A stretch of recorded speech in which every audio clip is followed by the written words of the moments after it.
படம் வந்து என்னோட கெரியரில் மோஸ்ட் எக்ஸ்பென்சிவ் ஃபிலிம்னு சொல்லலாம். ஆஃப்டர் கோ கொஞ்சம் பட்ஜெட்லாம் நான் கொஞ்சம் பெரிய பட்ஜெட் ஃபிலிமே பண்ண மாட்டேன். கொஞ்சம் பயந்து கொஞ்சம் ஏதாவது லாஸ் ஆயிடுச்சுன்னா இப்போ கொஞ்சம் ஏன்னா ப்ரொடியூசர் சன் வரல, ஸோ அதனால ஒரு மாதிரி அது ஒரு டிஃபென்ஸ் மோட்லேயே இருப்போம். என்னடா நம்மளால ஒரு லாஸ் வந்துடக்கூடாது அப்படின்னு.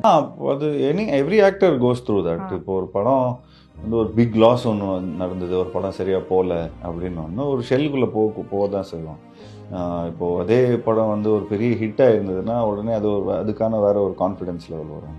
ஒரு படம் சரியாக ஓடலை அப்படின்னோடனே ஒரு திரும்ப அந்த லேர்னிங் ஃபேஸில் போயிடுவோம். ஐயோ எப்படி இதை வந்து நம்ம கரெக்ட் பண்ணலாம், ஹவு டு ஒரு கம்பேக் எப்படி கொடுக்கலாம் அப்படிங்கிறத நம்ம every lot of actors go through that. And அதில் நிறைய like it's like a lot of failures is also a part of the stepping stone. அதில் நிறைய கொஞ்சம் ப்ரொடியூசர்ஸ்லாம் மாட்டுவாங்க அதில்.